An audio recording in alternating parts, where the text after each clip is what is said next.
Faith Daniels. She'll be here momentarily, and we'll have continuing coverage of America at War right after this.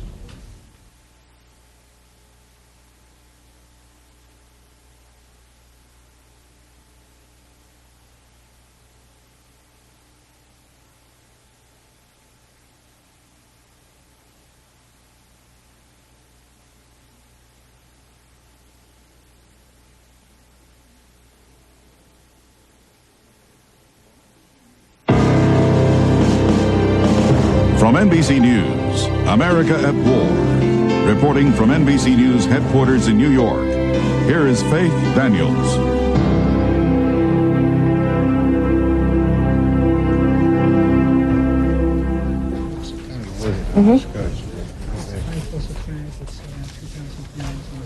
Good morning, everyone. Quite literally, we are switching gears here in the middle of the night, 3 a.m. in the East, noon on the West Coast. I'm Faith Daniels. I have been reading up on the situation and finding out what is going on myself, as I have been called in here. Would like now to show you some of what has been going on in Tel Aviv. I understand we have pictures now. You hear the sirens going off, and shortly after this you will see one of the missiles hit, one of 3 missiles that apparently struck Tel Aviv.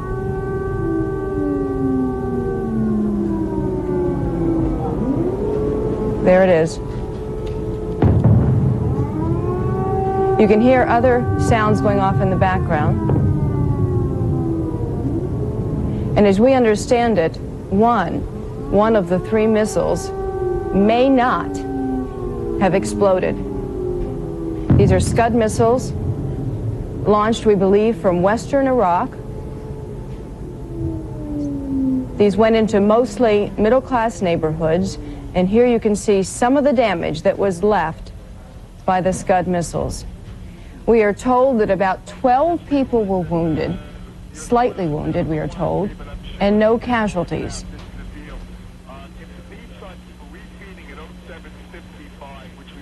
Clearly, the Scud missiles are able to inflict damage. Colonel Summers has been describing the Scud missile as a pipe bomb. It's not a very sophisticated missile. It's a ballistic missile. That is, it has no guidance except its trajectory. People seem to be relatively calm, considering that we assume that these pictures were taken shortly after the missile landed. Obviously, this was after the fear of chemicals passed, because people are not wearing their gas masks. Can we assume from this that the Scud missile may not be able to be adapted to chemical weapons? Oh, it certainly can be adapted. There is a standard Soviet warhead for the Scud B missile. However, the Soviets never provided the Iraqis with the technology nor with the warhead. Anything which the Iraqis might do as far as chemical warheads would be something totally indigenous. It'd be something which they had to spend much money and a great deal of time in doing. It's something that's very difficult to do, as I was mentioning previously. In order to make a chemical warhead effective, you have to burst the warhead at a specific height above the ground.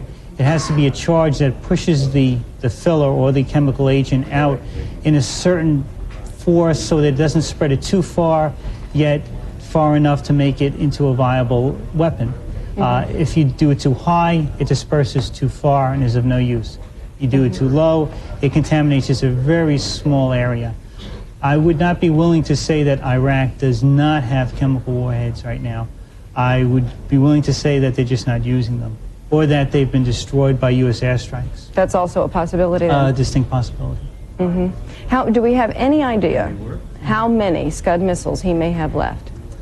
It's probably, we don't have an exact figure.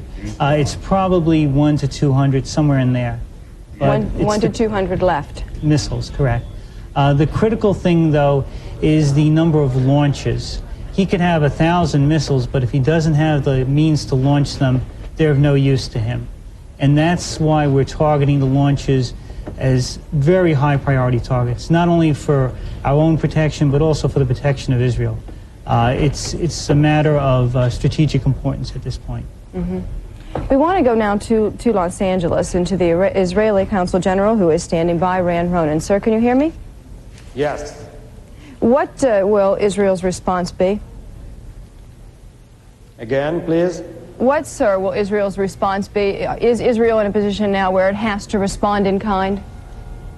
Taking into consideration that the State of Israel did not preempt, did not strike first, was keeping low profile, was attacked 24 hours ago and re-attacked last night, the government of Israel keeps its rights to make its own decision.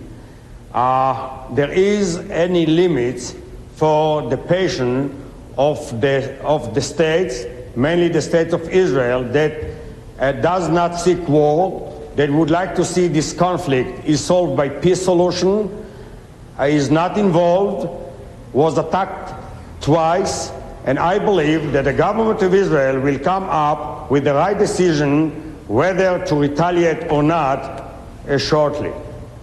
How soon, sir? Can you tell us? Again? How soon will they come up with that decision? The decision should be made shortly, in my opinion. They are taking into serious consideration all the information and the data they do have. The citizens of Israel spent all night long in the shelters or sealed rooms with babies and young children and old people for the fact and the reason that a madman, unbalanced and unpredictable, decided to attack a country who did not provoke. This is a very serious, very complicated, delicate situation, must be solved, should be solved. Our best ally, the United States, promised us and requested us to show patience. The government of Israel accepted and agreed to cooperate with the American administration, who helped us very much. But right now, this is maybe a new ball game. Right now, the government of Israel should make decisions, either to retaliate fast and decisively, or maybe to wait a little bit and to see what the near future will bring to us. Have you, sir, been in contact with anyone in your country this evening? Yes, I did several times. I did talk with several agencies within Israel. I did speak with the embassy in Washington, D.C. We are familiar with the situation. We know the sensitivities. Israel is strong. The Air Force is ready. The intelligence community in alert. We are well equipped. We do have the means to protect our country, to protect our citizens. And the moment the government will make its decision, the Israeli armed forces does have the capability, the ability, and of course the means to protect our country. You're a man, sir, with considerable military experience. What might the Israeli response be? Again, it depends. We should coordinate with the American, who already started 2 days ago their operations around. We should elect and select the right targets. We do have several options. I wouldn't like, and you don't expect me to discuss right now via the media our options. What I can tell you that the Israeli armed forces are familiar with our enemies. We do have a very sophisticated intelligence community. We have several options, and I'm sure that the Israeli armed forces will make the right decision, will elect and select the right target, and our armed forces will execute whatever they are instructed successfully. Do you think that Israel is capable of doing anything that the Allied forces are not already doing?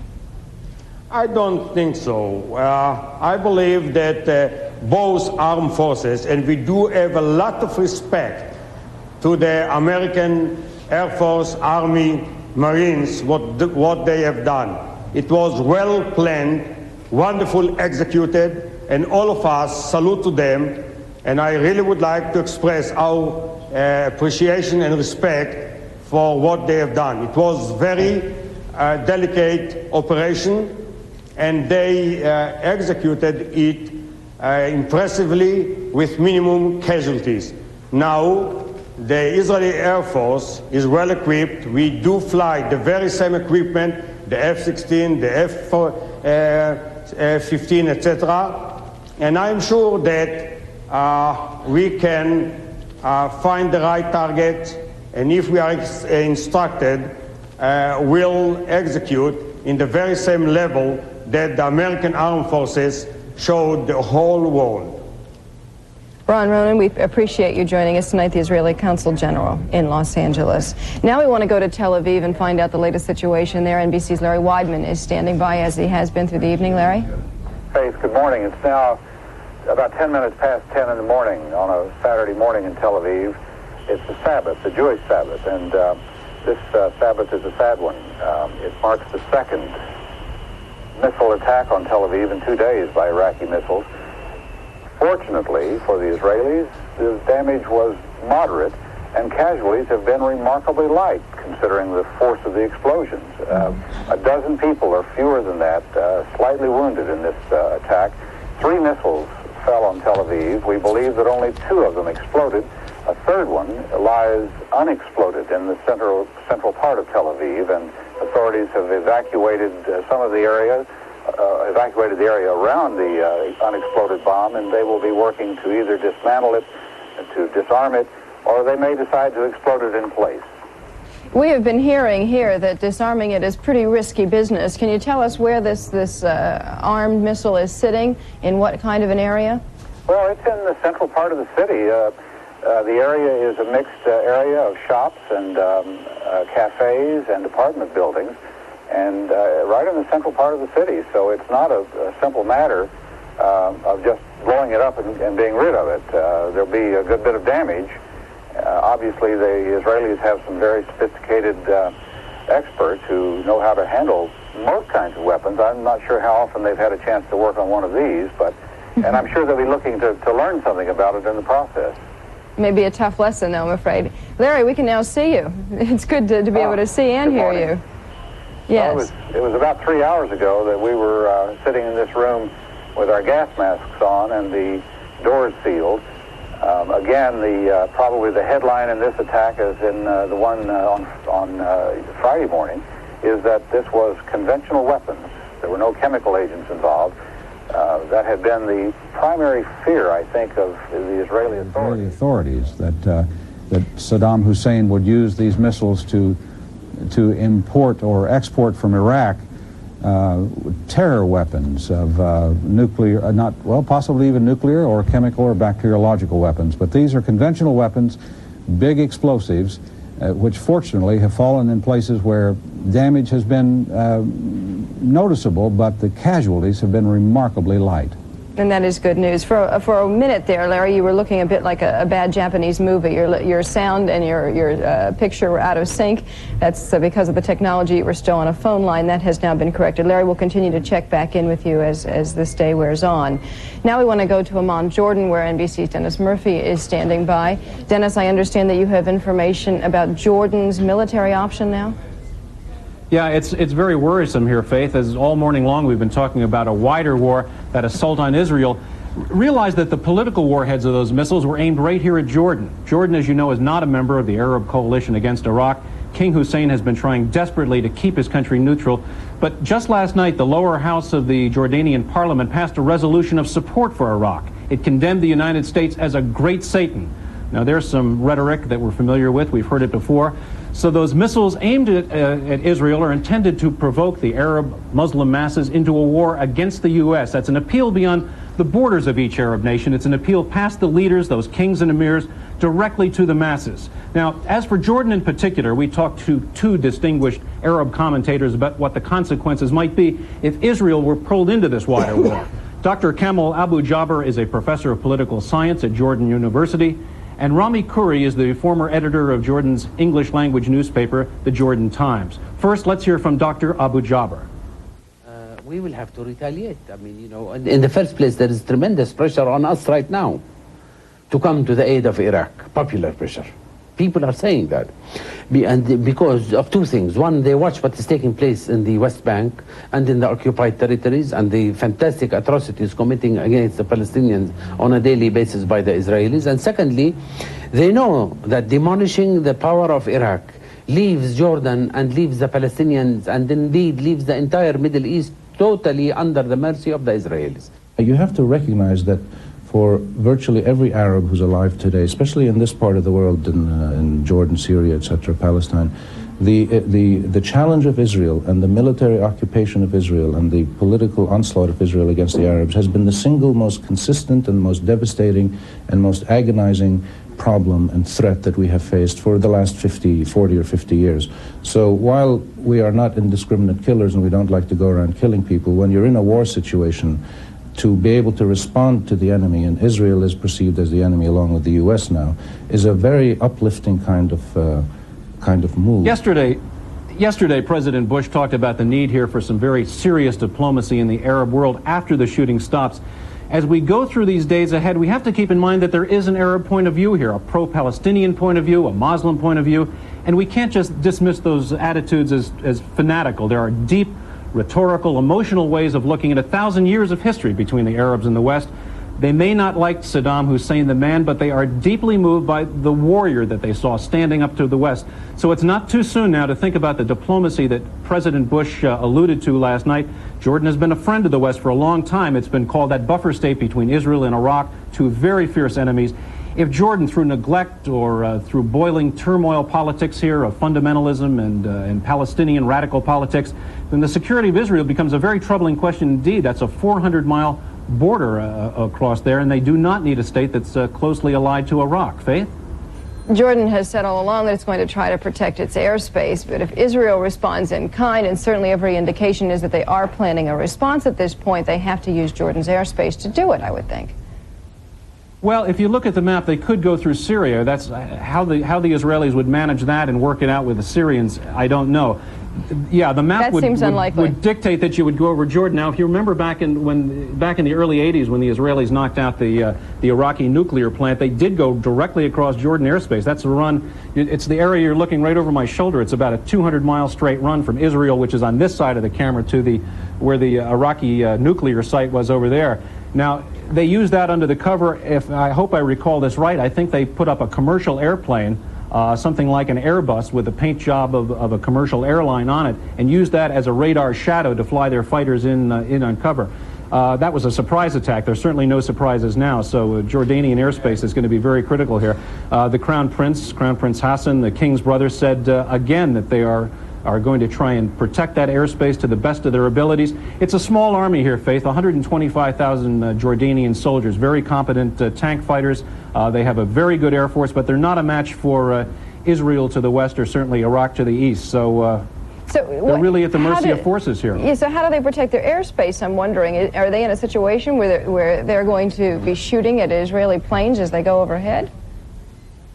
You know, I suppose a lot of this is bluster and baring of teeth to the enemy. I think the Israelis would think twice about going up against Jordanian aircraft. The Israelis have better planes. They probably have more experienced pilots, but it's not a walkover, and it's something they have to consider when they draw up their strategic plans on how they get to Iraq, if indeed that's what they're intending to do. All right, Dennis Murphy in Jordan. Thank you. We want to go to Richard Weston now, who's... No, I'm told that is not ready. Robin Lloyd is standing by in Egypt now. Egypt, Robin, is certainly crucial to holding the alliance together, and we've had indications there that Egypt is willing to stay with us even if Israel does get involved. Good morning, Faith. Yes, that's right. There's still no reaction from the government here, although for the first time we're starting to hear rumors that the president may say something. We've sent a crew over there, but at this time we don't know officially what the reaction of the government is. As you know, officials here have told the United States they will stick with the U.S.-led coalition in the Gulf War. Even if Israel retaliates, the feeling here, I think, amongst the government is this won't be a turning point unless Israel hits civilian targets in some sort of major retaliatory attack. That would be, needless to say, politically sensitive. Arab opinion could start to shift, and I think that's what the government here is quite concerned about. Certainly. What is the mood among the people at this point? Well, for the last 2 days, we've been talking to a lot of people on the street, and I think that most believe that Saddam Hussein was wrong and that they support Mubarak and what he's trying to do with the coalition. But I think behind all of that, if this becomes a war in which Egypt is seen to be siding with Israel, that will be difficult for a lot of people here to accept, much like other parts of the Arab world. Just to go on a little bit, Faith, someone just handed to me the opposition paper in their editorial today surprisingly supported Mubarak quite a bit. It said in the editorial that, quote, the war of the missiles is not going to embarrass the Arab allies into withdrawing from the coalition. That's significant here in that sense that Mubarak can still count on support from the opposition. Robin Lloyd in Cairo, thank you. We now want to go to Los Angeles and to Richard Weston, who is standing by there. He is the president of the LA chapter of the American Jewish Committee. Sir, I would imagine that you have many concerns this morning. We certainly do, Faith. We're concerned for life and limb of American boys and girls who are on the fighting line, and we're certainly concerned for the people of the state of Israel. What have you been doing after this second attack came? Have you been in contact with anyone? Well, this afternoon, in fact, we spoke to our executive director of our Jerusalem office. We've also been in contact with both Israeli and United States officials in Washington for briefings. Mm-hmm. Is there any sort of relief effort underway to help the people who have lost their homes? I think there's a general relief effort that is really being undertaken through the American Red Cross, as well as separate relief efforts for the raising of funds directly for Jewish communal organizations that will channel funds through organizations here to Israel. Mm-hmm. How closely have you been able to keep in touch with the things that are going on in Israel? Well, it's rather miraculous, as we're learning from watching television, but telecommunications and phone communications are still open. So, in fact, we've been talking directly through telephone, both to family, friends, and professional associates in Israel. Mm-hmm. And what have they been telling you about how the people are bearing up under all of this? They've been telling us that people are calm, people are well prepared, but extremely apprehensive, of course, about the future. But there is absolutely no chaos, and it's, as has happened in the past, they're handling the tension of the moment quite well. Quite remarkable, isn't it? Given the magnitude of what is happening there. I beg your pardon, Faith? I didn't get that. It's quite remarkable, given the magnitude of what is happening there, that they can be so calm about it. Well, it's extraordinary. Now having survived miraculously with virtually no damage, 2 missile attacks, it is rather incredible that they're maintaining that attitude. Mm-hmm. What does your group plan to do next? Anything? Well, I think what we will continue to do is what we've been doing for quite a number of years now, which is to deal with the coalition partners we have here in the United States, which is primarily outreach to the non-Jewish community, to try and make sure they understand our point of view, what is happening in the Middle East, and hopefully by this incredible terrorist behavior on the part of Saddam Hussein, they'll have a better sense of the vulnerability of Israel. Terrorist behavior is certainly going to become more of a risk here. At least concerns are high that it will. Are you aware of stepped-up security being undertaken in this country? I think that's a general attitude. We've certainly seen it in Los Angeles, ranging from religious houses of worship all the way to more strengthened airport security. And I think that'll probably take place throughout the United States now. Sir, I'm sorry, I was unable to hear the last part of your answer. What we're seeing in Los Angeles is a much greater sensitivity ranging from religious houses of worship all the way through to increased security checks at the airport here in Los Angeles. And I think that will be seen throughout the United States. People in this country who have children there studying in Israel must be particularly concerned about what is going on there. Do you know of any efforts to get some of those students back? I don't know of any particular efforts, Faith, but I myself have family throughout Israel, and we have talked to them, and there's no rush, no exodus to leave Israel. I think people are there because of a deep belief in the state of Israel and why it was established and the importance of maintaining it as a state. And I personally don't sense any great rush to leave the state of Israel right now. Richard Weston, we thank you for joining us, and we hope the best for everyone. Thank you, Faith. We are continuing coverage of America at War. We'll be back in just a moment.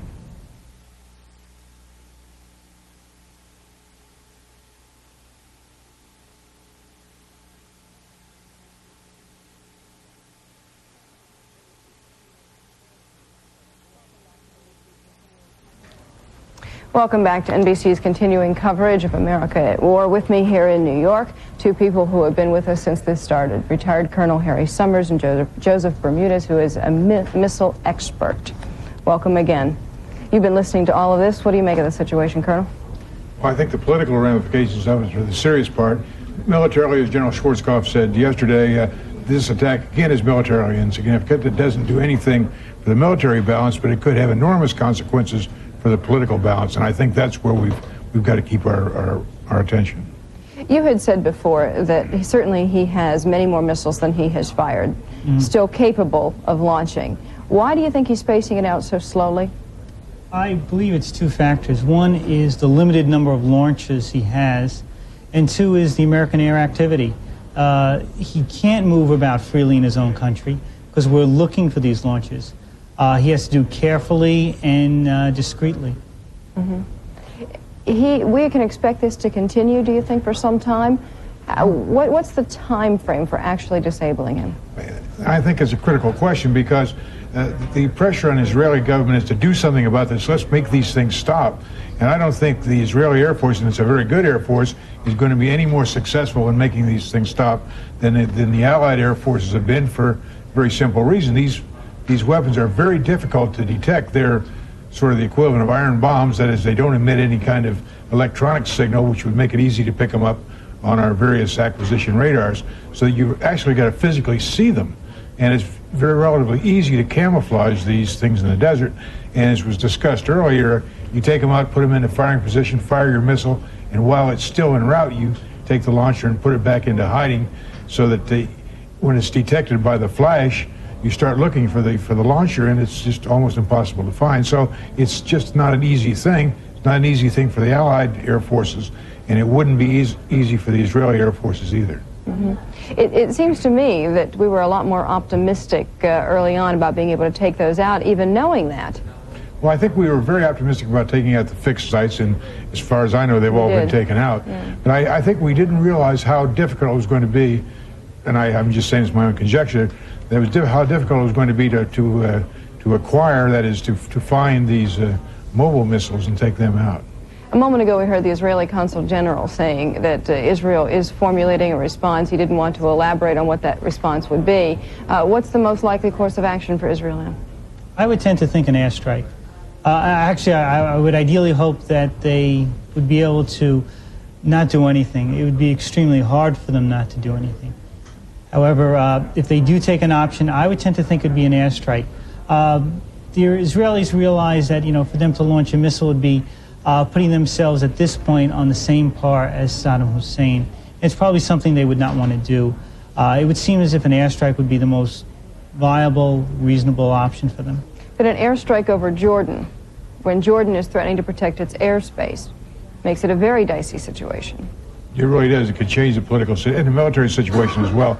As the King Hussein is really riding on the back of a tiger with this large Palestinian population that he has, and his hand may very well be forced with that sort of thing.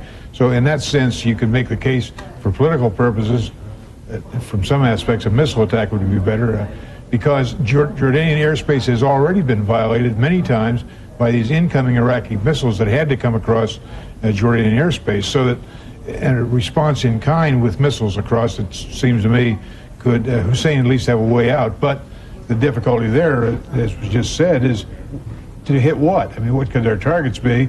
The missiles are not, the kinds of things that can be struck by missiles are already being struck very well by the United States, so that again, is a very difficult problem, and a problem by and large in target acquisition. I think Israel just needs to have something with its name on it going in that direction at this point, Could so that well it can be. feel as though it is doing something. Ironically, the missiles going into Israel now are political weapons, not military. We said they had more political significance, and the Israeli response could very well be in kind, that it's political rather than military. The most likely weapon for Israel to respond would be the Jericho? If they it were goes to with use a a missile, yes. That would be their missile to use. And what does it do? What can it do? What kind? It has the damage capability is of it reaching any capital in the Middle East if they wanted it to.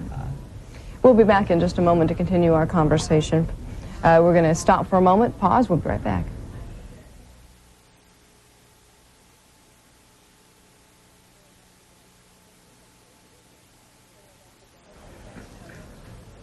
We are back again.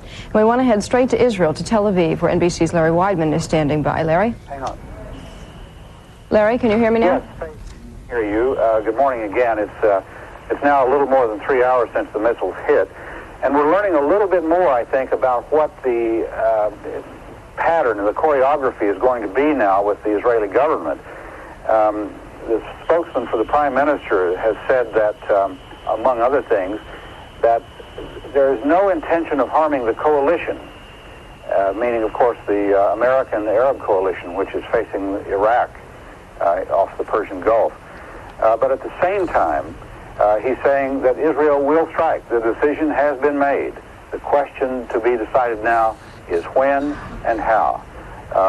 We understand now that there will be a cabinet meeting called tonight. This is the Jewish Sabbath, and it takes an extraordinary event for the government to assemble during the Sabbath. So this evening, probably sometime after 4:30 or 5 o'clock local time, the cabinet will assemble in the Prime Minister's office, or at least the inner cabinet, which takes the major decisions, and discuss the issue and decide what Israeli action will be. We may have more information on that from this end. We are told that the Israeli ambassador to the U.S. is expected to make an announcement soon in Washington. As soon as he appears, we will go to that. In the meantime, Larry, I want to tell you about a story that is apparently being reported in the Saturday edition of the New York Times here. The New York Times is reporting that the U.S. has sent Israel 2 batteries of advanced Patriot air defense missiles, which, of course, are capable of taking out the Scud missile. We saw that happen in Saudi Arabia already. I'm wondering why it has taken so long to get those Patriot missiles there. That's a good question, Faith. Obviously, money is a factor.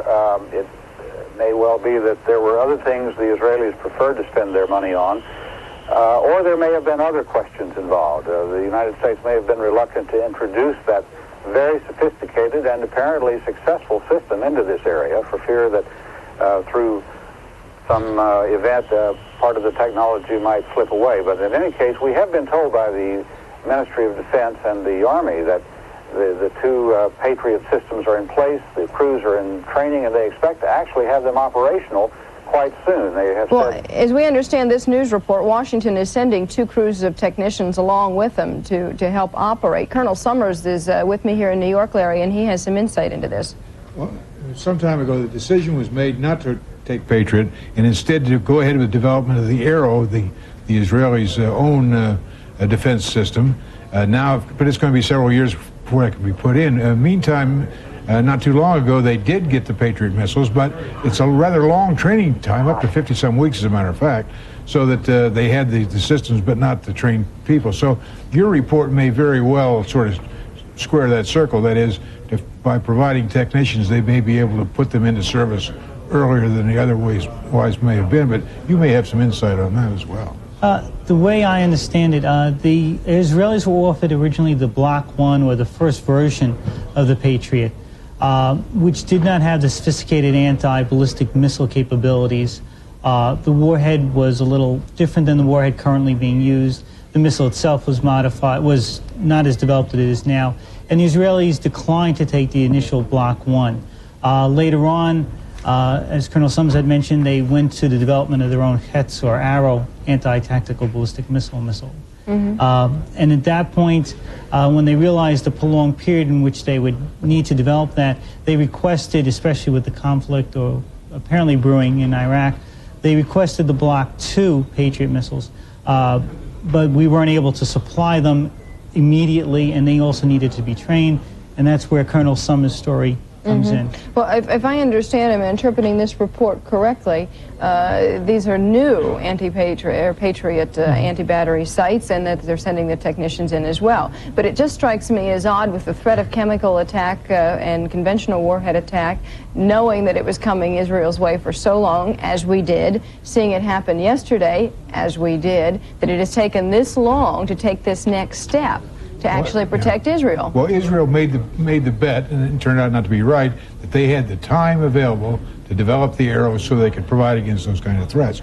So, but it turned out that the time wasn't there. It was just a miscalculation that they thought they had more time than they had. Now we're trying to catch up, and in catching up, evidently, by this report, we're going to provide our own technicians to be able to bring that up much quicker. That seems to be the second big miscalculation we have seen. First, Saddam Hussein miscalculated our capabilities. Now Israel has miscalculated their own capabilities in terms of... I don't think miscalculated their capabilities as much as I think what the miscalculation was, they thought they had more time. They didn't see the immediacy of the Iraqi threat, but then no one in the world saw the immediacy of the Iraqi threat, so that is understandable in those terms. Once the decision is made to send in the Patriot missiles to Israel, how long does it take to get up and running then? If they send the technicians and they send the capability?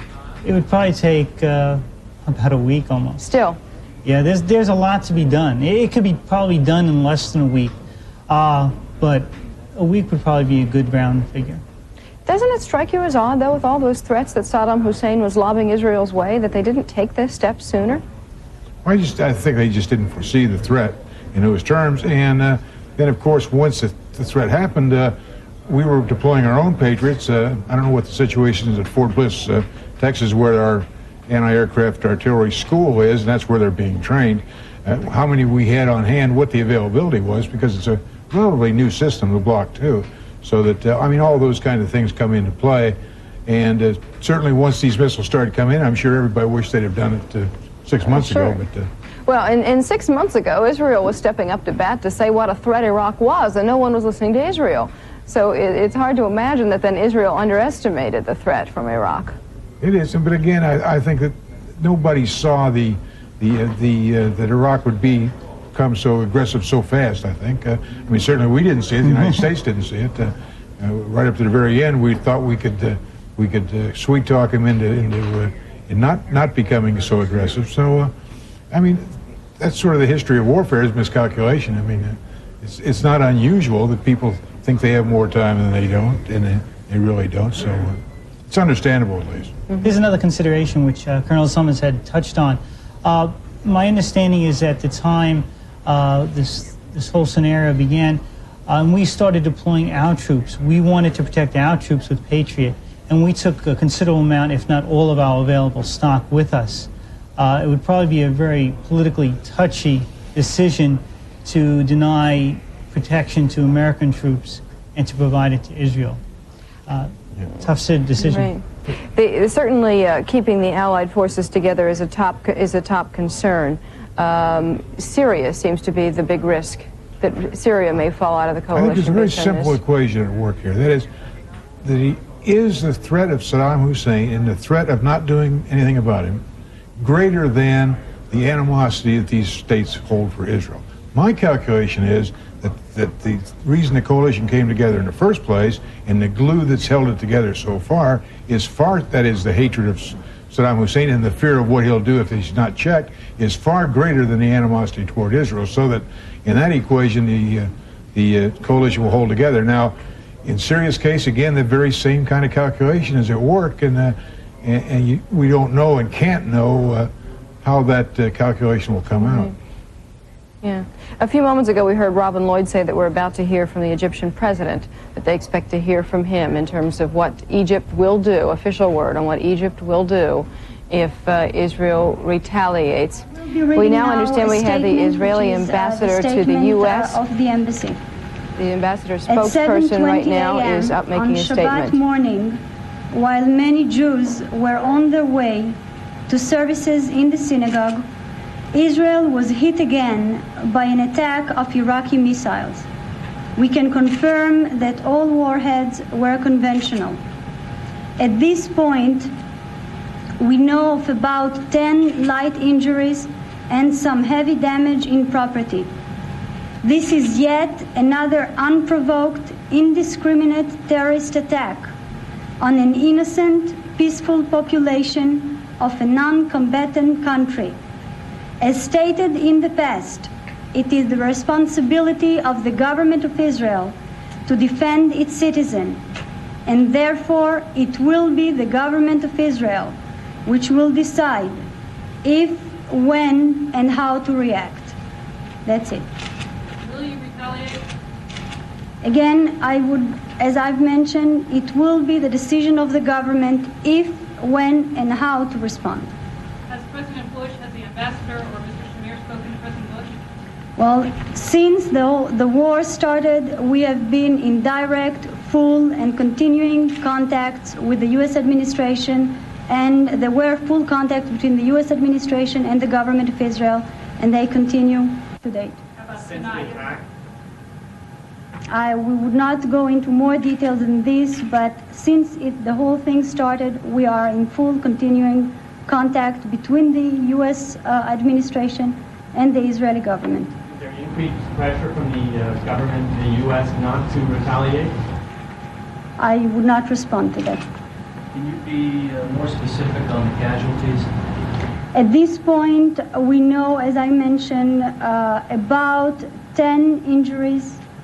Most of them light, were characterized to us as light injuries. That's what we know at this point, and I hope that that's the way it will remain, but we don't have full information yet. How many missiles hit? No, we will not comment on the numbers or the accuracy or location of the missiles.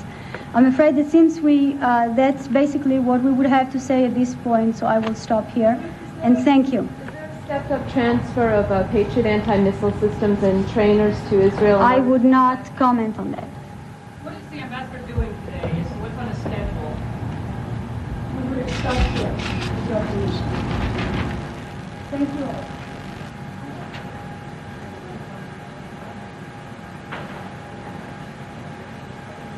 Oh, not yet, but I hope to go now for about an hour or so. I'll be back in the morning.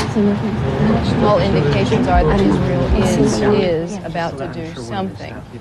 Is about to do something. Can you read anything into the comments that we just heard, Colonel Summers?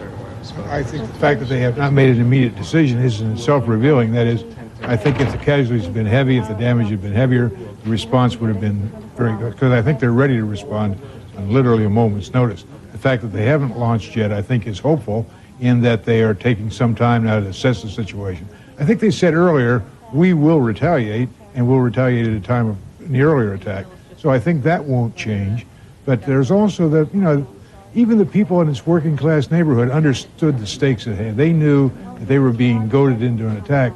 So in that sense, the pressure on the Israeli government will not be as great as it otherwise might be. In this instance, the Sabbath may play in their favor because it's giving them time to absorb the information before they actually take action. And who knows, by the time the Sabbath is over, maybe they'll wait. Maybe they'll wait. But the fact remains that you can't say, next time we're going to do something too many times and then not do it. And certainly Israel has been known historically to be strong and to defend itself in that region.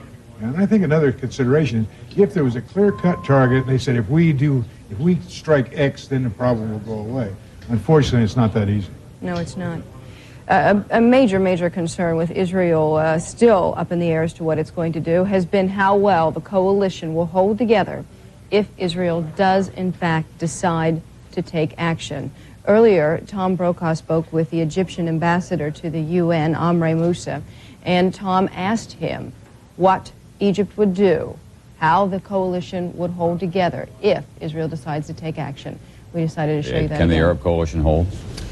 Let me say in the beginning that today Israel, it was a false alarm, and yesterday the attack resulted in very insignificant results. Therefore, Israel is in a position to hold its fire, and we are all in a position to call on Israel not to retaliate. This has been so well advertised. Excuse me, I was told that we were going to listen to more of that interview than we just did. Let me briefly tell you, in case you're just joining us, what has developed.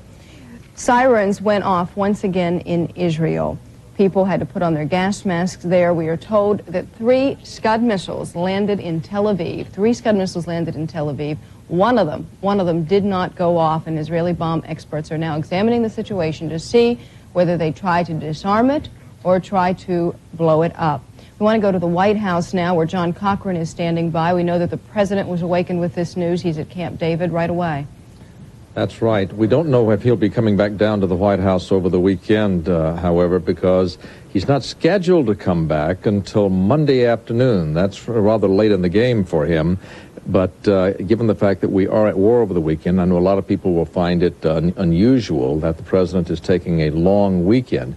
But he believes he has all the communications gear up there he needs to run the war. Primarily, he will not have to make military decisions. He'll have to make political decisions, and he can certainly do that from Camp David. His commanders in the field in Saudi Arabia certainly have plenty of authority there.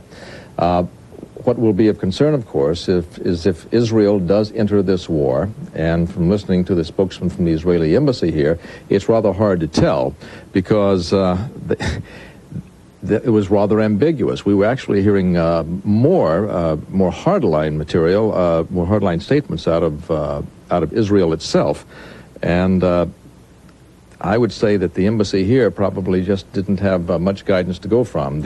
Usually tougher statements don't come from an embassy. They would come out of, for example, the defense ministry in Israel, and that's what we saw, as you well know, Faith, with the Israeli defense minister and 1 or 2 other officials over there saying that the Israelis would respond. Of course, the Israeli defense minister is known to be a hawk, Moshe Aarons, and one would think that he would be one of the people pushing for a strike against Iraq. This will be a great disappointment to President Bush if Israel does join the war, and that's why it is certainly conceivable that if Israel should launch a strike over the weekend, the president might come back from Camp David and hunker down here with his advisors. But as of now, remarkable though it may seem, Faith, he's supposed to stay in the Catoctin, difficult to say it at this hour of the morning, Catoctin Mountains of Maryland. Okay.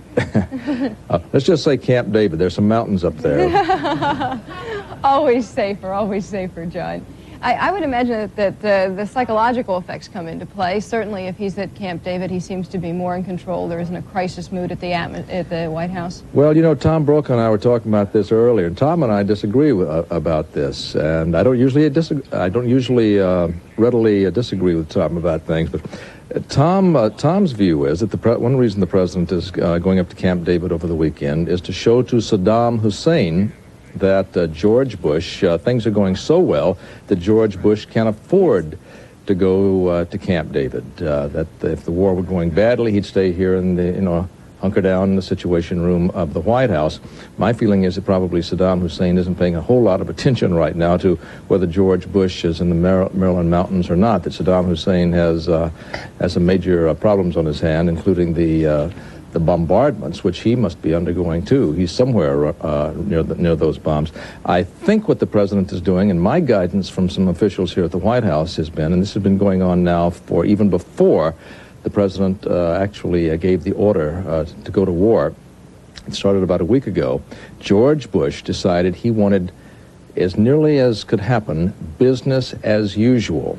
And business as usual around the White House includes recreation as usual. And it has been normal for him, usual for him, this time of year to go up to Camp David on the weekends. And so he is following routine.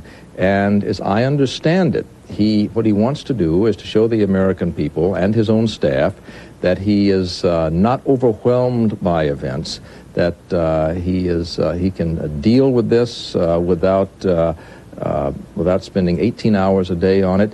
He has been having fairly normal work days, remarkable though that may seem. He's been coming to work just a little bit earlier. He got in here about an hour earlier the morning after we went to war. But he's been going over to the residential part of the White House between 6 and 6:30 in the evening so he can sit there and watch the nightly news programs and have dinner with Mrs. Bush. And even last night, when the first attacks, when I say last night, let me go back, it would be Thursday night our time, it now being Saturday morning in Washington, when the first attacks occurred on Israel, the president did not come back over from the residential part of the White House over here where I am into the working part of the White House, which is the West Wing. He stayed over there in the what they call the mansion, and his national security advisor, Brent Scowcroft, went over and briefed him there. So the president he is giving the appearance of being casual about this, but in fact, of course, he's concentrating on it, and he simply has a lot of faith in his subordinates, and I'm told that George Bush has given pretty good guidelines for decisions to be made all along, so he doesn't feel he has to be consulted about everything that goes on. And even though he had his Secretary of State, Jim Baker, do the talking Thursday night to the Israeli Prime Minister, Yitzhak Shamir, on Friday afternoon, the president himself thought this was such an important problem that he talked to Shamir himself. Now it appears that probably what everything that the president has tried to do to keep the Israelis out of the war, probably it's all for naught, Faith. All right, John Cochran, thank you. Certainly the politics of this war are crucial at this point, with Israel being pulled into battle. We want to go now to London. And Sir John Eberly, who's a military strategist, former head of the Institute of Strategic Studies. Sir, as you size this up, what's the next step? What can we look for now? I think we are almost certain now, despite the statement I've just heard from your Israeli embassy spokesman, that it's still a matter for the government of Israel if, when, and how they should respond. But I think we must assume that there will be some response from the Israeli government. This has to be a matter of domestic and international politics. It will, to some extent, be an emotional response, but we hope it will also be a measured response. What response do you think would be a measured response? Well, I think we've got to look first at what I think is a lot of oversimplified talk about the breakup of the coalition. Yes, of course, the Israeli response, whatever it may be, will put added complications into the political problem of this war and this crisis. But what we have to appreciate is that the position of the Arab governments is not necessarily that of the majority of the people of their countries, both in Syria, certainly in other countries as well. The entry of in some form of the Israelis into the war will put tremendous pressure on public opinion, which in turn will put pressure on the government. So I think it's too simple to say any response will lead to the breakup of the coalition. We're going to see increasing complexity in the political situation, and particularly, of course, if the Israelis should make their response in an air attack crossing Jordanian airspace. What happens if, in fact, they do that? How does Jordan protect its airspace? Well, Jordan has got to try and protect its airspace. We have to understand also that something like 70% of the population of Jordan are actual Palestinians. And so we don't want to look at sort of worst-case scenarios. But if we then saw a demand by the large Palestinian majority for some support of Iraq, leading to a request for Iraqi troops to move into Jordan, this would almost certainly trigger a ground response from the Israeli forces, and then we would see a totally new political structure of this crisis. It would no longer be the international community of Iraq. It starts to become Western-supported Zionism by the Arabs, and that's would be a very dangerous development. So with all of the complexities, as you describe them, would you consider Israel's response at this point to be sending warplanes over Jordan or to send missiles in? I think they have two possibilities. If they send their Jericho missiles, these are more accurate than the Scuds, I believe. I'm not an expert in modern missiles. But they would be targeted, have inevitably to be targeted against civilian targets. I think it's much more likely that they will want to respond with their aircraft and to see if they can take out some of these mobile launchers. Now, it's a very difficult task, and it's not clear to me, at least, that they're likely to have any greater success than the alliance itself, who has been, in the last 24 hours, obviously giving highest priority to searching in order to take out those missiles. But of course, their warplanes using flight refueling can go south and come round over Saudi territory. That is what they have done before, and it is possible that that would show a degree of measured response so as not to start to complicate the immensely difficult situation that could arise with the Jordanians. I would imagine that the United States has asked Israel to do just that if it comes to a response. I think the international community would entirely back the United States and would put, as they did yesterday, pressure on the Israeli government to make a measured response and to avoid civilian casualties. I think this has been one of the major points of the campaign so far in Iraq, that civilian casualties have been avoided and attacks have been on military targets. And I think there will be very strong pressure on the Israeli government, to which they would, I would think, give a great deal of attention, that policy should be continued with the Israelis. Sir James Everly, thank you very much. We'll be back in just a moment.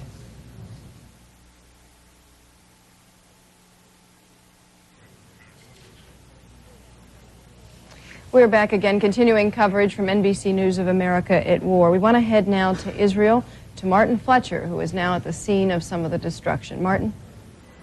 Hello, Faith. Yes, I'm at the scene of where one of the Scud missiles landed, and it's quite an extraordinary scene, because the luck of the residents of Tel Aviv is quite remarkable. This Scud missile slammed into the ground, into an open space right in the middle of an area surrounded by homes. The damage to life could have been considerable if it had been just a number of yards to the left, right, backwards or forwards. So right now we have lots of people crowded around, kept away by a metal railing. On the other side, as I can see in front of me, the hole, which is about 4 meters wide, 4 meters across, about 3 meters deep. In one corner I can see all the women and children from the neighborhood whose homes have been destroyed or badly damaged. The women are cradling their babies in their arms, feeding them. There's about 25 women with 25 babies, all remarkably calm. I can see one man lying down being helped by an ambulance, people, and the other Israelis are already trying to clear the area. But the whole place just is a scene of devastation. And yet one place that I find remarkable here, and this is very relevant in terms of what Israel will do now. Will Israel hit back at Iraq? This is an area made up mostly of people whose origins are from Arab countries. These are the people who make up the backbone of Israel's right wing, the people who normally call for revenge, who believe that the answer to Arab aggression is only in strength. And yet, in speaking to them this morning, most of them were very calm and said Israel should not retaliate straight away. They said, we understand Saddam Hussein, and many of the people I spoke to, by the way, come from Iraq. They said, we know what Saddam Hussein wants. He wants to drag Israel into a trap. And they say we should not hit back, we should wait, which I find a remarkably rational reaction from people who almost were killed just 2 hours ago, Faith. Martin, as you've been talking, we were looking at tape that was shot earlier of some of the devastation that you've been describing, and certainly the disbelief goes away once you in fact see what those missiles have done. That's right. This was a country which only 36 hours ago was in almost a state of euphoria, because the Israelis believed America was on top of the game, on top of the battle, and was dealing with Israel's enemy, Iraq. Now they've woken up to a rather cold morning of devastation in their town, the second missile attack in 24 hours, and they're understanding that this is not going to be such an easy victory. And they're also expressing surprise in a way, because they feel that this has nothing to do with Israel. They're asking, why is Iraq attacking Israel? For once, there's a Middle East conflict that does not include Israel. They have nothing to do with it, and yet again, they're part of the equation. So there's a sense of a feeling of being hard done by. Why are we involved, they say? Why is Iraq attacking us? Of course, they know the answer. The answer is that Iraq wants to bring Israel into the war to break up the coalition.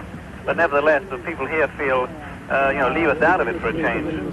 Martin, some of the calmness that you may be seeing there may clearly be chalked up to shock.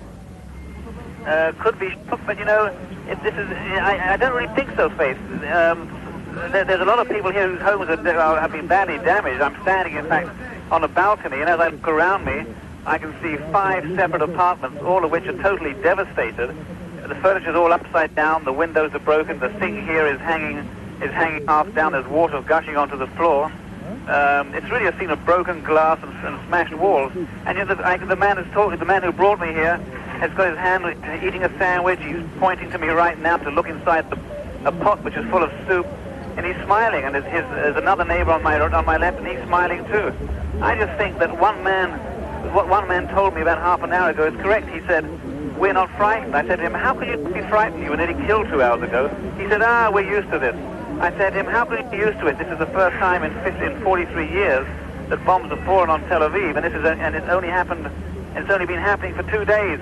He said, "We're Israelis. We're used to wars. We get used to things quickly." And I know that sounds like an act of bravado, but I just don't see shock in the faces of these people, Faith. I just see bemusement. I see a kind of almost amusement in a sense. They're looking at the damage and just feeling lucky they weren't hit. That's quite remarkable. Can you imagine what the reaction would be if something like that had happened in this country? Well, absolutely, and I really do find it remarkable. And yet, I guess the answer is that, as these people say, they're simply used to this kind of thing, if not the actual event of a bomb attack on their city. Bear in mind that all Israeli men spend 3 years in the army as part of their conscription duty. All Israeli women spend 2 years in the army. Bear also in mind that the Israelis have been preparing for exactly this kind of attack for the last month, very intensively for the last week, so they were ready for it. It did not take them by surprise. But nevertheless, it is a remarkable reaction, yes. All right, Martin Fletcher, you take care. We're going to leave you now, and in fact, we're going to leave all of you now. Before we go, though, I want to tell you that CNN is reporting that Baghdad is now ordering all foreign journalists to leave Baghdad. That is distressing to us because the foreign journalists who have remained there have brought us valuable insight into what is going on there. Certainly, information will be much more difficult to come by if they're ordered to leave. Even with the censors standing by, they have been able to provide us some insight into what is going on in the city. We are going to leave you now, but we're not going to leave our posts here. We will stand by. We'll keep you updated as events warrant. And, of course, tomorrow there will be a special edition of the Day Show at 10:30 Eastern Time. Good night.